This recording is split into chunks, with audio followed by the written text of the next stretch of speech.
نور ہے نور ہے السلام علیکم ورحمۃ اللہ وبرکاتہ نحمدہ ونصلی علی رسولہ الکریم رب اشرح لی صدری ویسر لی امری واحلل عقدۃ من لسانی یفقہوا قولی رب زدنی علما اللہم انی اسألک علما نافعا ورزقا طیبا وعملا متقبلا۔ تو آج ہم فصل نمبر 16 پڑھیں گے توابع۔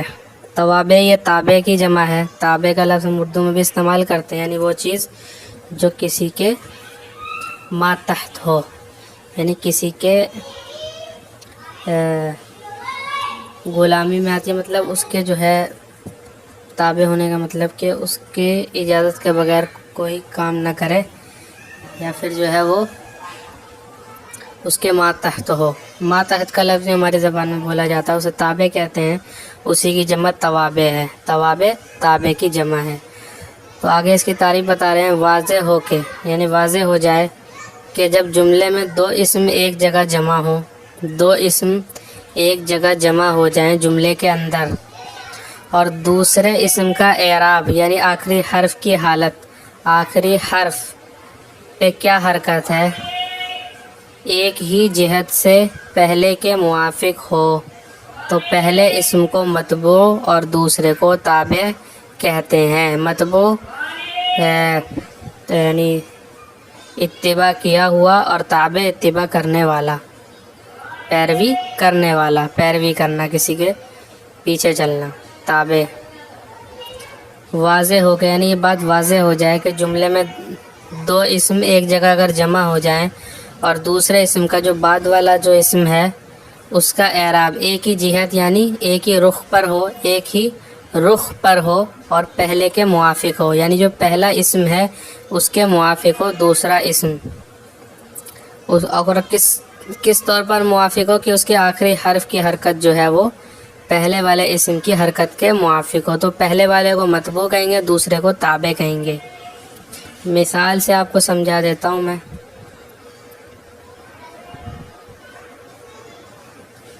جیسے اس کی مثال یہ ہے، رجل جید، جید پہ پیش ہے اور رجل پہ بھی پیش ہے، تو جید پہ جو پیش آ رہا ہے یہ رجل بھی ایک لفظ ہے، اور رجل بھی ایک لفظ ہے، اور جید بھی ایک لفظ ہے۔ تو جید پہ جو پیش آ رہا ہے، دیکھیے یہ بعد میں آ رہا ہے، اور اس پر جو پیش آ رہا ہے وہ رجل کی موافقت کی وجہ سے آ رہا ہے۔ رجل پہ پیش اس لیے آ رہا ہے، یہ موصوف ہے، اور جو ہے اس کے پہلے کوئی زیر دینے والا عامل موجود نہیں ہے جو اس کو زیر دے، فی وغیرہ، یا کوئی زبر دینے والا فعل بھی نہیں ہے، تو اس پر پیش آ رہا ہے۔ جید پہ پیش اس وجہ سے آ رہا ہے کیونکہ یہ اس کی صفت ہے، اس کا تابع ہے۔ رجل متبوع ہے اور جید اس کا تابع ہے۔ اس کا ترجمہ کیا ہوگا؟ اچھا آدمی۔ تو یہ موصوف صفت ہے، تو میں نے بتایا تھا صفت اور موصوف کا اعراب ایک ہی ہوتا ہے، وہ اس وجہ سے ہی ہوتا ہے کہ صفت جو ہے وہ متبوع کے یعنی موصوف کے تابع ہوتی ہے۔ صفت جو ہے وہ موصوف کے تابع ہوتی ہے، اور موصوف صفت تابع اور متبوع کی ایک قسم ہے، یہی آج ہم سمجھیں گے اس میں۔ پس تابع ہر اس دوسرے اسم کو کہتے ہیں جو اپنے پہلے لفظ کے ساتھ اعراب میں بھی موافق ہو اور جہت میں بھی موافق ہو، یعنی متبوع فاعل ہونے کی وجہ سے مرفوع، مفعول کی وجہ سے منصوب، اور مضاف الیہ ہونے کی وجہ سے مجرور ہو، تو تابع بھی اسی طرح ہوگا۔ تابع کی 5 قسمیں ہیں۔ تابع کی 5 قسم کی طرح تابعیت ہوتی ہے، یعنی کسی کی اتباع، اس میں کلمے میں ایک کلمہ دوسرے کلمے کی جو اتباع کرتا ہے وہ 5 طریقے سے ہوتی ہے۔ ایک صفت ہوتی ہے، وہ میں نے ابھی آپ کو مثال دی۔ ایک ہوتی ہے تاکید، تاکید، اور ایک بدل ہوتا ہے، اور ایک عطف، ایک بدل ہوتا ہے، اور ایک عطف ہوتا ہے، عطف بحرف، اور عطف بیان ہوتا ہے۔ یہ 5 قسمیں ہیں: صفت، تاکید، بدل، عطف بحرف اور عطف بیان۔ صفت وہ تابع ہے جو متبوع کی اچھی یا بری حالت کو ظاہر کر دے، مطبوع کی اچھی یا بری حالت کو ظاہر کر دے، جیسے جاءنی رجل عالم۔ تو دیکھیے عالم نے رجل کی اچھی عادت کو یہاں پہ اچھی بات کو جو ہے ظاہر کر دیا ہے کہ آدمی کیسا ہے، وہ عالم ہے۔ اس مثال میں عالم نے رجل مطبوع کی علمی حالت کو ظاہر کیا ہے۔ یہ صفت ہے کسی شخص کی، ہے کسی اسم کی صفت جب بیان ہوتی ہے تو وہ بھی تابع ہوتا ہے اس کا جس کی صفت بیان کی جا رہی ہے۔ تو جو اعراب اور جو جہت اس مطبوع کی ہوگی، وہی جہت اور وہی اعراب تابع کا ہوگا۔ جہت سے مراد یہاں پہ آپ سمجھ لیجئے کہ یا تو فاعل ہوگا یا مفعول ہوگا یا مضاف الیہ ہوگا یا اور کچھ جو بنے گا، تو یہ بھی وہی بنے گا اس کی صفت ہونے کی وجہ سے۔ اس مثال میں عالم نے رجل مطبوع کی علمی حالت کو ظاہر کیا ہے، یا مطبوع کے متعلق کی حالت کو ظاہر کرے، یا تو مطبوع کے حالت کو ظاہر کرے یا مطبوع کا جس کے ساتھ تعلق ہے اس کی حالت کو ظاہر کرے، جیسے جاءنی رجل عالم ابوہ، جاءنی آیا میرے پاس، رجل ایسا آدمی، عالم ابوہ کہ جس کا باپ عالم ہے۔ یہ ہو ضمیر سے مراد رجل ہے، ہو ضمیر سے مراد رجل ہے۔ تو یہ جو ہے عالم، یہ اس سے مراد رجل نہیں ہے بلکہ یہاں پہ ابوہ مراد ہے۔ یہ ابو دیکھیے یہ اس پہ پیش جو آ رہا ہے یہ واو کی حالت میں آ رہا ہے، پیچھے آپ نے اعراب پڑھا ہے تو رجل کے متعلق کی صفت ہے۔ تو رجل کا متعلق کون ہے؟ ابو، کیونکہ ہا ضمیر سے رجل مراد ہے، تو رجل مراد ہے تو اس کا متعلق اس کا ابو ہوا، یعنی اس کے والد ہوئے، یعنی جو لفظ ابو ہے یہ اس کا متعلق ہے، کیونکہ ہا ضمیر سے یہاں پہ رجل مراد ہے، اس سے یہی رجل مراد ہے تو یہ اس کا متعلق ہے۔ تو عالم جو صفت ہے یہ اس کے متعلق کے لیے ہے۔ تو دیکھیے صفت کا مطلب رجل کا جو موصوف کا متعلق ہے اس پہ بھی وہی اعراب آ رہا ہے جو اس کی صفت پر آنا چاہیے۔ تو اس کے متعلق کے بارے میں بتا رہا ہے، اس کے متعلق کی حالت کو ظاہر کر رہا ہے۔ تو یہ بھی جو ہے ایک تابعیت کی ایک قسم، مطلب اسی کے اندر ایک قسم ہے کہ اس کے متعلق کی حالت کو بھی ظاہر کر دے۔ تو رجل عالم ابوہ، اس میں عالم نے ابوہ کی علمی حالت کو ظاہر کیا ہے جو رجل مطبوع کا متعلق ہے۔ تو ابوہ جو ہے یہ بھی اعراب میں رجل ہی کی طرح ہے۔ رجل میں اعراب جو ہے پیش کی حالت میں پیش کے ساتھ آتا ہے اور اس میں واو کے ساتھ آتا ہے۔ پس صفت کی دو قسمیں ہوئیں، ایک وہ جو اپنے مطبوع کی حالت کو ظاہر کرے، دوسری وہ جو مطبوع کے متعلق کی حالت کو ظاہر کرے۔ صفت کی بھی دو قسمیں ہو گئی۔ صفت کی پہلی قسم 10 چیزوں میں مطبوع کے موافق ہوتی ہے۔ صفت میں جو موافقت ہوتی ہے وہ 10 طریقے کی ہوتی ہے۔ ایک تو تعریف، اگر موصوف معرفہ ہے، اس پہ الف لام ہے یا وہ کوئی نام ہے، یعنی ساتوں کی ساتوں جو قسمیں ہیں ان میں سے کوئی ایک ہے تو صفت بھی ان ساتوں میں سے کوئی ایک قسم ہوگی، نہیں ہوگی تو موصوف صفت نہیں بنے گا۔ تنکیر یعنی نکرہ ہونا، نکرہ بنا دینا، تعریف معرفہ بنا دینا۔ باب تفعیل سے ہیں دونوں، یہ بھی باب تفعیل سے ہے، یہ بھی باب تفعیل سے ہے، اور یہ بھی، اور یہ باب افعال سے ہے، اور یہ بھی باب تفعیل سے ہے۔ تو تعریف معرفہ بنانا یعنی معرفہ ہو موصوف تو صفت بھی معرفہ ہوگی، یہ صفت 10 چیزوں موافق ہوگی۔ صفت معرفہ ہوگی تو موصوف، یعنی موصوف کی موافقت جو ہوگی، موصوف اگر معرفہ ہوگا صفت بھی معرفہ ہوگی، موصوف نکرہ ہوگا تو صفت بھی نکرہ ہوگی، اگر موصوف مذکر ہے تو صفت بھی مذکر ہوگی، موصوف مؤنث ہے تو صفت بھی مؤنث ہوگی، اور اگر موصوف واحد ہے، افراد مطلب واحد ہونا، فرد ہونا، افراد فرد بنایا ہوا، مفرد بنایا ہوا، مفرد ہے واحد ہے تو صفت بھی واحد ہوگی، اگر موصوف تثنیہ ہے تو صفت بھی تثنیہ ہوگی۔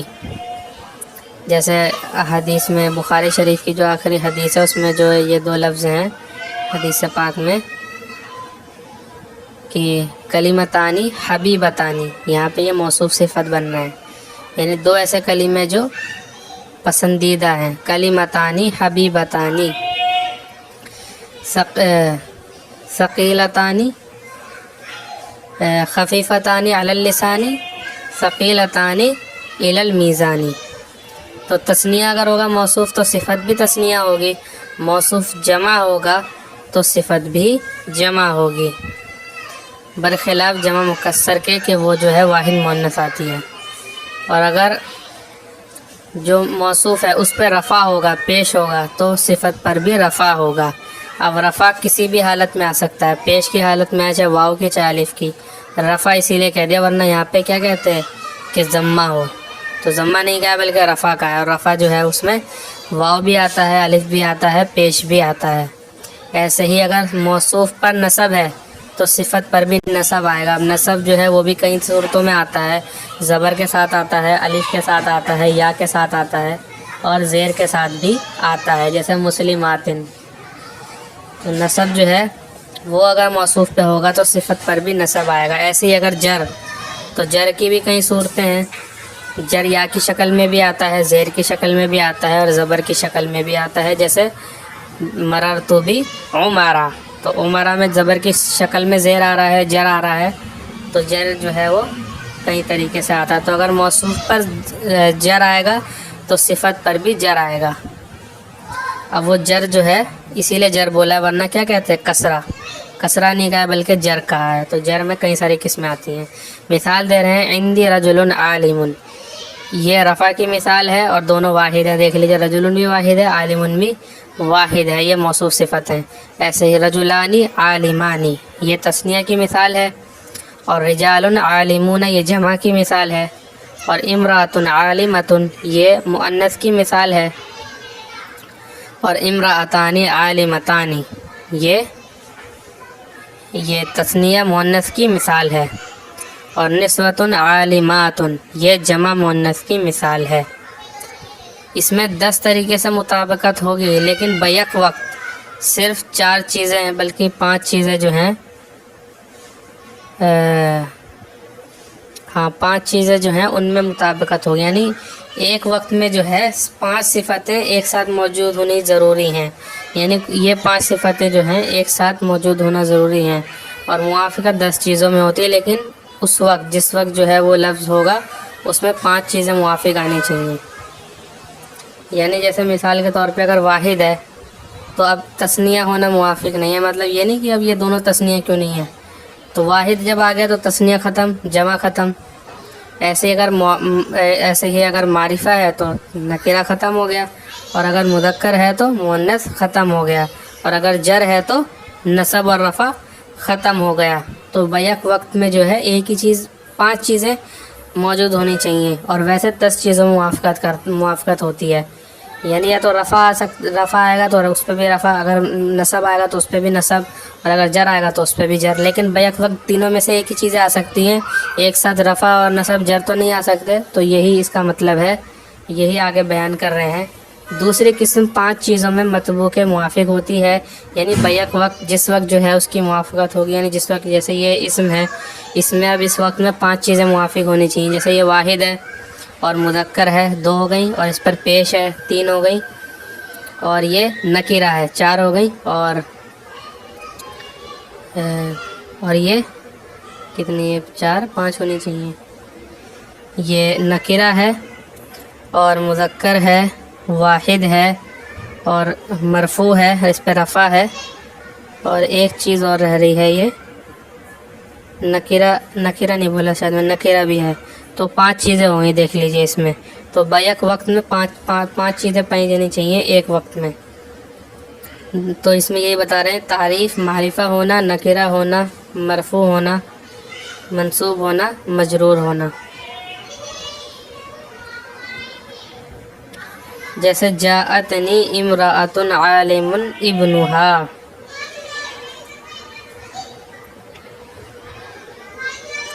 اس میں دیکھیں مذکر و مؤنث کی انہوں نے جو ہے شرط نہیں لگائی ہے، مذکر و مؤنث کی شرط نہیں لگائی ہے.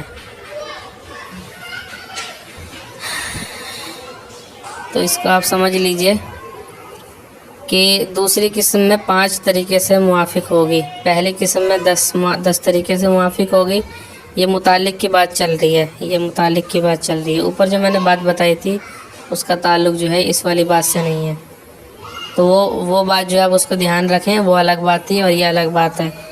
یعنی دوسری جو 5 قسمیں بتا رہے ہیں، یہ دوسری قسم 5 چیزوں میں مطبوع کے موافق ہوتی ہے، یعنی یہ متعلق کی بات چل رہی ہے، تو یہ الگ بات ہے۔ اور جو میں نے آپ کو بتائی ہے کہ 5 چیزوں میں بیک وقت جو ہے یا 4 چیزیں ہوتی ہیں شاید وہ، تو اس میں موافقت ہوتی ہے۔ یعنی اگر معرفہ ہو اگر موصوف تو صفت بھی معرفہ ہوگی، تو اس وقت نکرہ تو نہیں ہو سکتی جب معرفہ ہو گئی، تو یہ ختم۔ اور اگر مذکر ہو تو مؤنث تو نہیں ہو سکتی، یہ بھی ختم۔ اور اگر واحد ہو تو تثنیہ جمع نہیں ہو سکتی، یہ بھی ختم۔ اور اگر مرفوع ہو تو منصوب اور مجرور نہیں ہو سکتی صفت۔ تو دیکھیے اگر یہ ہو تو یہ نہیں ہوگی، 1، یہ 2، اور یہ 3، اور یہ 4، تو 4 چیزوں میں ایک وقت میں موافقت ہونی چاہیے۔ اور متعلق کے اندر 5 چیزیں موافق ہوتی ہیں، معرفہ ہونا یا نکرہ ہونا یا تو رفع نصب جر، تو مطلب بیک وقت 3 پائی جائیں گی اور ویسے جو ہیں 5 ہونی چاہیے، یعنی 5 چیزوں میں موافقت ہوگی۔ اور جس وقت مطلب اس کے اسم کے اندر جب ہم دیکھیں گے تو ایک وقت میں 3 چیزیں پائی جانی چاہیے، یا تو معرفہ ہو، 3 نہیں بلکہ 2 ہی ہوں گی، ہاں، یا تو معرفہ ہو یا تو نکرہ ہو، یا تو پھر مرفوع ہو یا منصوب ہو یا مجرور ہو۔ تو دیکھ لیجئے اس کی مثال، جاءتنی امرأۃ عالم ابنہا، آئی میرے پاس ایک ایسی عورت کہ جس کا بیٹا عالم ہے۔ جب تھوڑا صفت جو ہے جب لمبی آ جاتی ہے تو موصوف اور صفت کا ترجمہ ایسے کرتے ہیں، ایسا یا ویسا کر کے۔ موصوف کو پہلے بیان کر دیتے ہیں ایسی صورت میں جب صفت لمبی ہوتی ہے، صفت جب لمبی ہوتی ہے تو موصوف کا ترجمہ اس طریقے سے کرتے ہیں، ایسا یا ویسا جب کریں گے جب نکرہ ہوگا، اور وہ یا جو، وہ عورت جس کا بیٹا عالم ہے، یہ جب کریں گے جب موصوف معرفہ ہو۔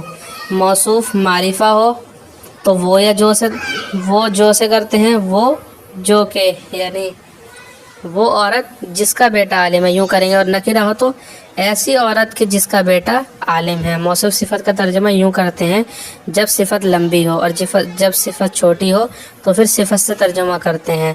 عالم آدمی، 2 عالم آدمی، 1 عالم عورت، 2 عالمہ عورتیں، بہت ساری عالمہ عورتیں۔ اور جب صفت لمبی ہو تو پھر موصوف سے ہی کرتے ہیں، ایسی عورت کہ جس کا بیٹا عالم ہے۔ تو دیکھیں امرأتن جو ہے اس کے بعد عالمتن ہونا چاہیے تھا اس کے موافق، لیکن اس کے موافق نہیں ہے کیونکہ اس کے متعلق کی جو ہے وہ صفت ہے، بلکہ امرأتن کی نہیں بلکہ اس کے بیٹے کی صفت عالم ہونا، تو عالم جو ہے یہ امرأتن کے موافق نہیں ہوگا اس وقت، اس کے موافق ہوگا ابن کے۔ ابن جو ہے بیٹے کو کہتے ہیں اور یہ مذکر ہے تو اس لیے ہی عالم مذکر لے کر آئے ہیں۔ تو یہاں پہ یہی بتانا مقصد ہے ان کا کہ اس میں جو ہے مذکر مؤنث میں جو ہے موافقت نہیں ہوگی، بلکہ معرفہ اور نکرہ میں اور رفع نصب جر میں موافقت ہوگی۔ دیکھ لیجئے امرأتن پہ پیش ہے تو ابنہا، ابن کے جو نون ہے اس پر بھی پیش آ رہا ہے۔ ہا جو ہے یہ اس سے مراد امرأتن ہے، ہا سے مراد امرأتن ہے۔ اور جو ہے یہ عالم جو ہے یہ صفت ہے کس کی؟ امرأتن کے متعلق کی۔ تو یہی بتایا جا رہا ہے اس مثال میں عالم اور امرأتن کا اعراب تو ایک ہے، مگر چونکہ عالم سے ابنہا کی حالت ظاہر ہوتی ہے اس لیے عالم مذکر لایا گیا۔ فائدہ، نکرہ کی صفت جملہ خبریہ سے بھی کر سکتے ہیں، اور اس جملے میں ضمیر کا لانا ضروری ہے۔ نکرہ کی صفت جملہ خبریہ سے بھی کر سکتے ہیں، اور اس وقت اور اس جملے میں ضمیر کا لانا ضروری ہے جو نکرہ کی طرف لوٹتی ہے، جیسے جاءنی رجل ابوہ عالم،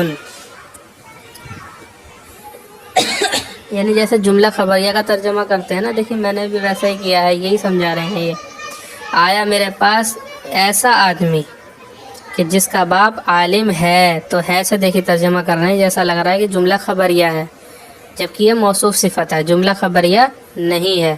لیکن جب صفت لمبی ہوتی ہے تو موصوف سے ہی ترجمہ کرتے ہیں، یہ آپ کو دھیان میں رکھنا ہے۔ ترکیب، جاءنی